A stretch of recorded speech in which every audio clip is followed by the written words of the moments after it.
Hello नमस्कार दोस्तों, welcome to my YouTube channel test study IQ. आज 24 जुलाई 2020 है। 24 जुलाई 2020 के जितने भी करंट अफेयर के क्वेश्चंस हैं, हम उन सब के बारे में डिस्कस करेंगे। तो शुरुआत करते हैं हमारे पहले क्वेश्चन से, जो कि एक डे की है। तो कौन सा है? नेशनल कजन डे कब मनाया जाता है? प्रत्येक वर्ष नेशनल कजन डे किस दिन मनाया जाता है? तो प्रत्येक वर्ष जो नेशनल कजन डे है वो कब मनाया जाता है? 24 जुलाई, यानी आज के दिन ही क्या करता है, प्रत्येक वर्ष 24 जुलाई को क्या मनाता है? नेशनल कजन डे मनाया जाता है। आप नेशनल कजन डे है वह किस लिए और क्यों इम्पोर्टेंट है? क्योंकि इसके अंदर क्या है, जो भी व्यक्ति है क्या है, जो भी व्यक्ति हैं अपने कजन के साथ में, जो बड़े हैं वह छोटे हैं, वो अपने सभी कजन्स के साथ में जितने जिस प्रकार से सभी व्यक्ति के हैं, जिस भी उम्र के हैं, वो अपने क्या करते हैं, कजन्स के साथ में पार्टी करते हैं। क्या करते हैं? पार्टी करते हैं, एंजॉय करते हैं, गेम्स खेलते हैं। इसके अलावा बर्थडे हो गए, इसके अलावा बर्थडे हो गया, साथ में कोई ओकेजन हो गया, तो उनके कहते हैं उनका आनंद यानी लुत्फ उठाते हैं। तो इसके उपलक्ष्य में प्रत्येक वर्ष नेशनल कजन डे मनाया जाता है। इससे क्या होता है कि जो कजन्स हैं उनके प्रति क्या होती है, एक सहानुभूति प्रकट होती है। सहानुभूति के साथ में एंजॉयमेंट, आपस में मेल मिलाप और मेल भाव क्या होता है, क्रिएट होता है। इसलिए क्या कहता है, प्रत्येक वर्ष नेशनल कजन डे मनाया जाता है। तो यह कब मनाया जाता है? 24 जुलाई को प्रत्येक वर्ष क्या होता है, कजन डे मनाया जाता है। नेक्स्ट क्वेश्चन, सेकंड क्वेश्चन है, मछली उत्पादन में देश का कौन सा राज्य शीर्ष पर रहा है? हाल ही के अंदर क्या हुआ, हाल ही के अंदर मछली उत्पादन के क्या है, आंकड़े आए हैं। उसके अंदर देश का जो कौन सा राज्य है वो क्या है, शीर्ष पर रहा है। क्या रहा है? शीर्ष पर रहा है। तो देश का कौन सा राज्य शीर्ष पर रहा है? अभी तक पिछले 5 से 6 सालों में लगातार क्या, कौन सा राज्य शीर्ष पर था?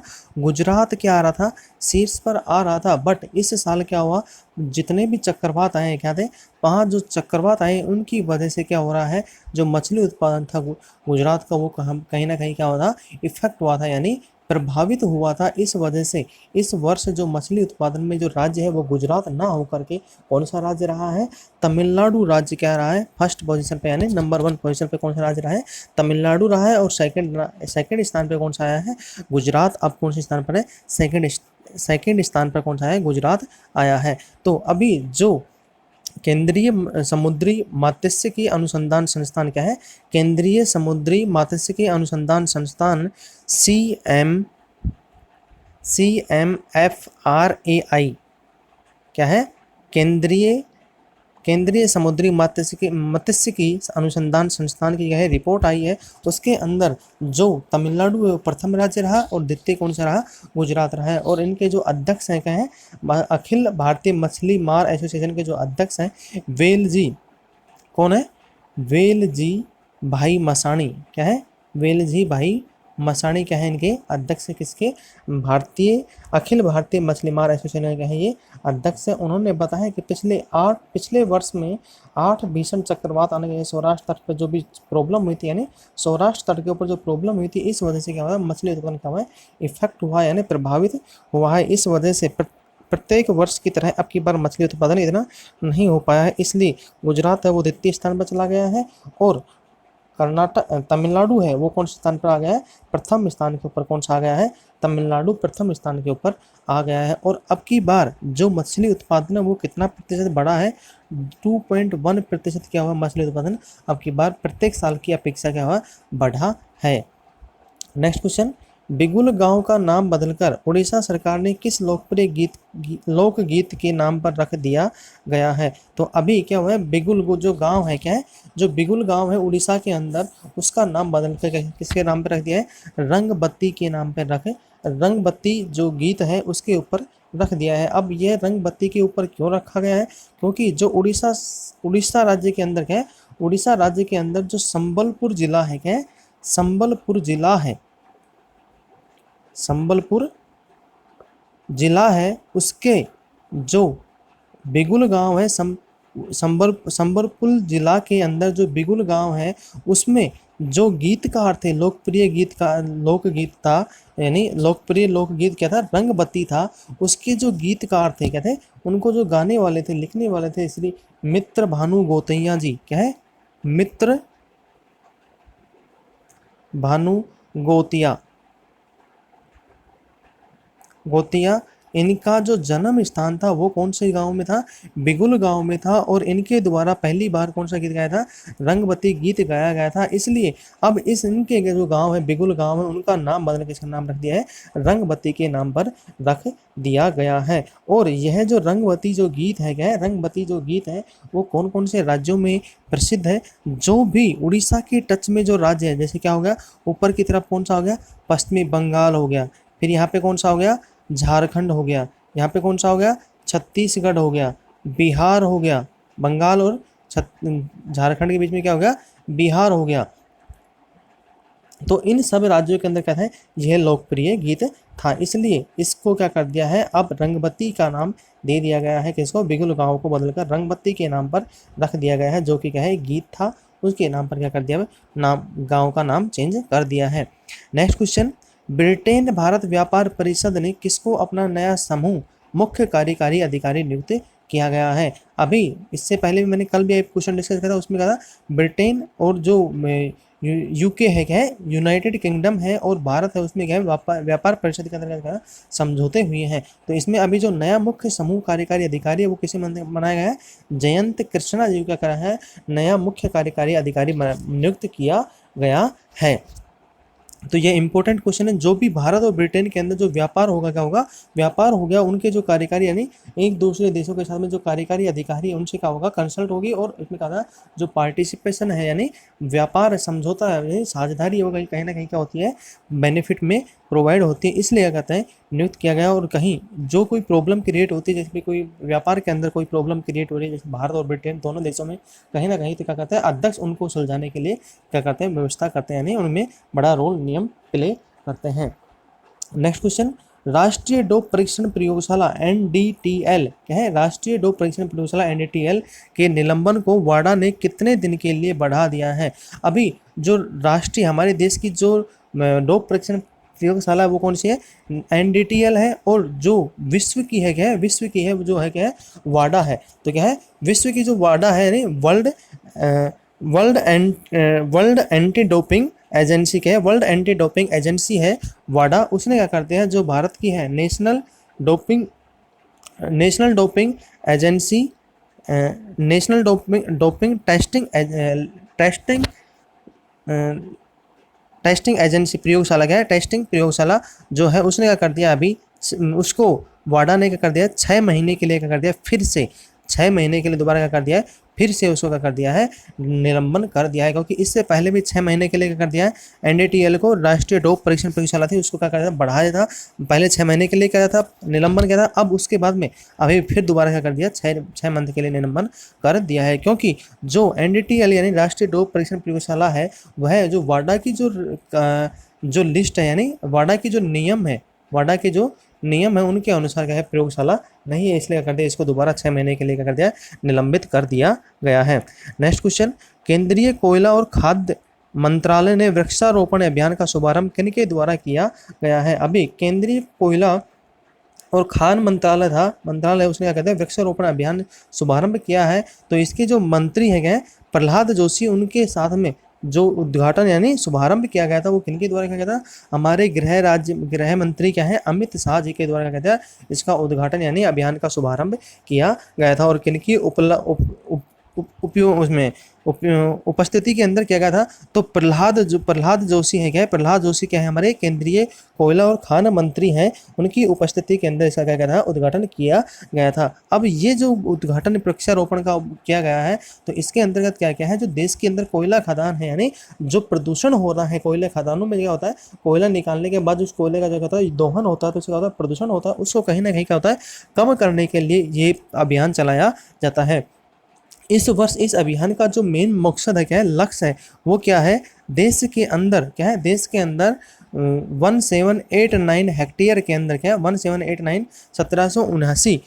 1789 के हेक्टेयर के अंदर क्या लगाना है, पेड़ पौधों पेड़ क्या लगाना है, यानी पेड़ों से आच्छादित क्या करना है, इस क्षेत्र को क्या करना है, पेड़ों से आच्छादित करना है, जिससे क्या होगा, पर्यावरण के अंदर जो नुकसान हो रहा है उससे भी बचा जा सके और पर्यावरण में क्या हो, बेनिफिट प्रोवाइड हो सके। नेक्स्ट क्वेश्चन, IT और BPO कंपनियों ने वर्क फ्रॉम होम करने के लिए केंद्र सरकार ने कितने दिनों तक के लिए क्या कर दी, सीमा बढ़ा दी गई है।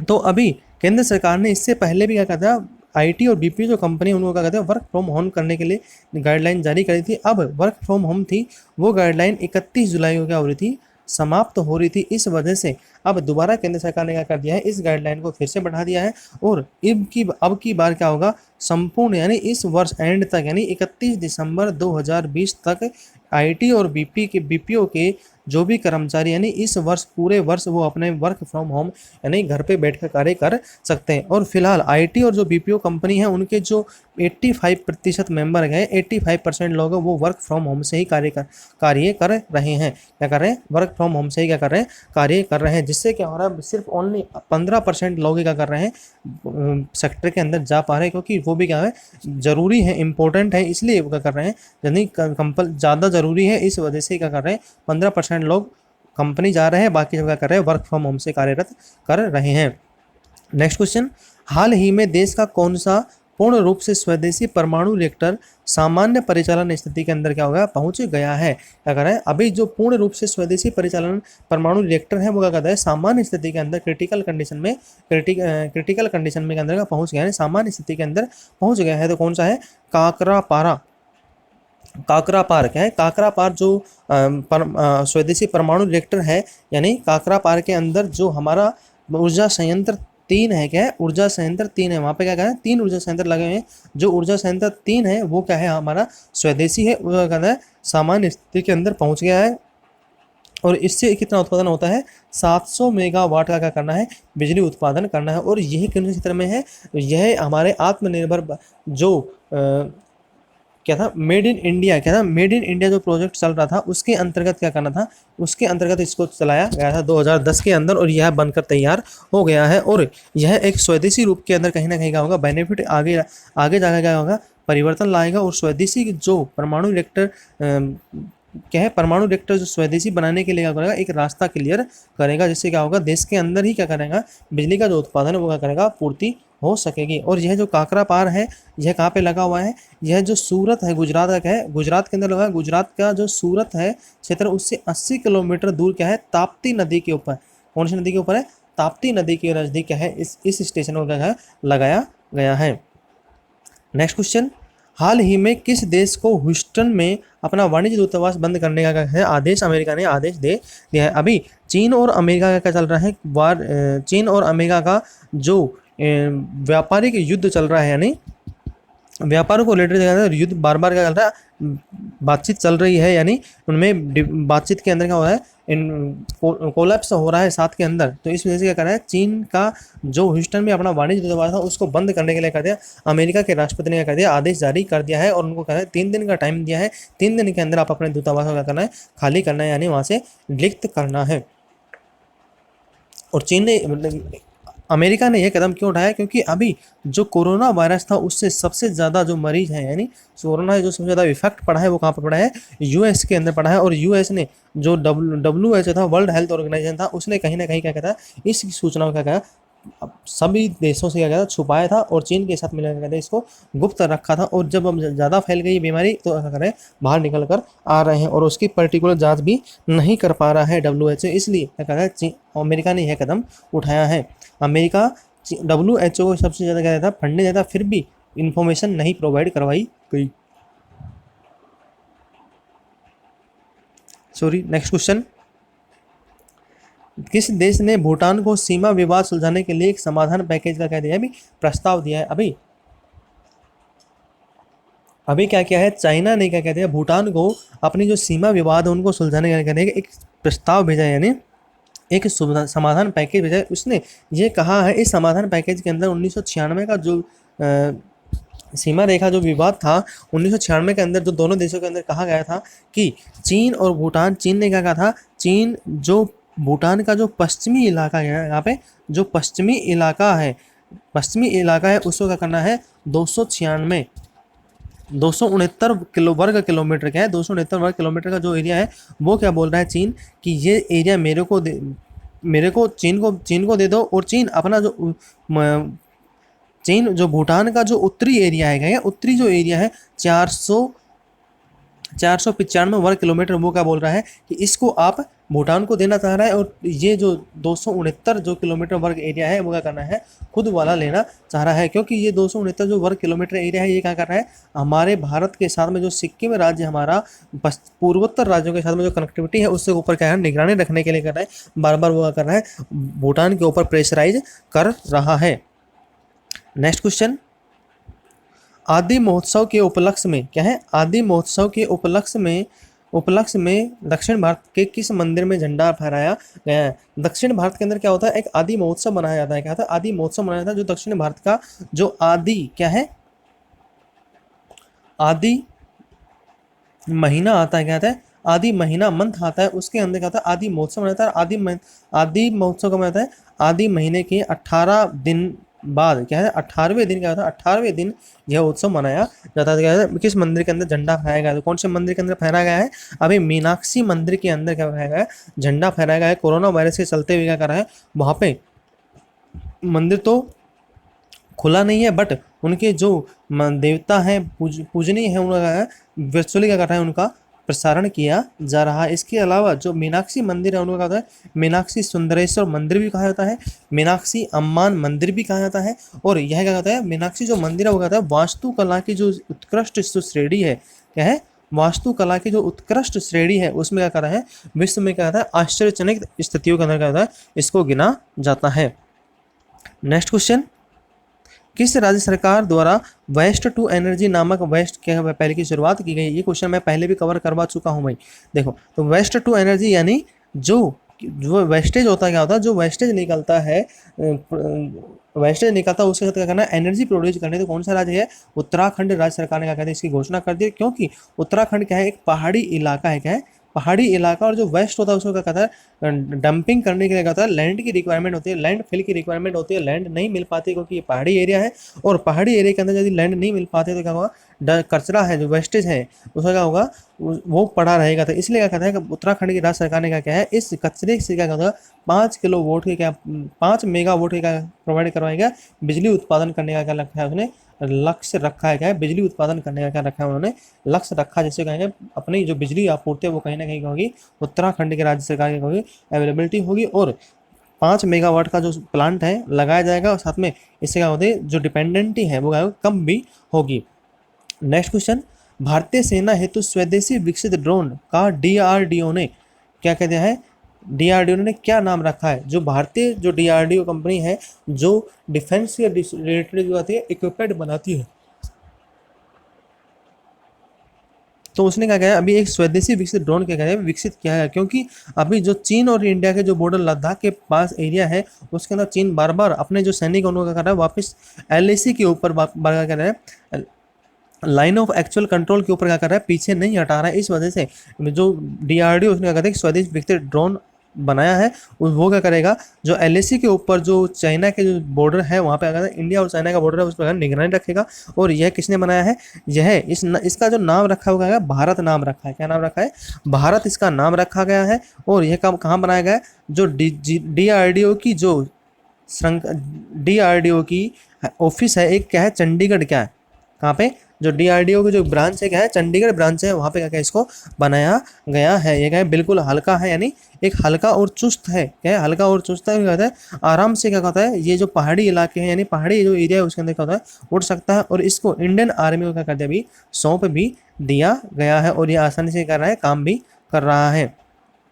नेक्स्ट क्वेश्चन, श्रमिकों की मदद के लिए सोनू सूद ने किस ऐप को लॉन्च किया है। अभी हाल ही के अंदर क्या है, बॉलीवुड की जो अभिनेता है यानी जो देश के जो अभिनेता हैं सोनू सूद, उन्होंने क्या कर दिया है, जो भी प्रवासी जो भी मजदूर थे उन्होंने कहते अपने घरों पे पहुंचाने के लिए कहते बस सेवा की शुरुआत की है। इसलिए इसके अलावा विदेशों से भी क्या कर रहे हैं, स्टूडेंट या छात्रों को या मजदूरों का करने लेके आ रहे हैं। एक राज्य से दूसरे राज्य में मजदूरों को क्या कहते हैं, सेवा प्रोवाइड कर रहे थे फ़ोन के द्वारा, फैसिलिटी के फ़ोन के द्वारा उनको कहते बसें प्रोवाइड करवाई जा रही थी। रेलवे के द्वारा भी कहता है उनको फैसिलिटी उपलब्ध करवाई जा रही थी, जिससे क्या अपने घर पे जा सके। तो क्या कहता है, सोनू सूद ने एक एप्लीकेशन लॉन्च किया है जिसका कहता है जो प्रवासी श्रमिक है उनको क्या करेगा, रोजगार उपलब्ध करवाने का क्या करेगा, काम करेगा। तो ये कौन सा रोज है, प्रवासी रोजगार ही क्या नाम दिया इसको, ऐप भी प्रवासी रोजगार नामक ऐप भी दिया है।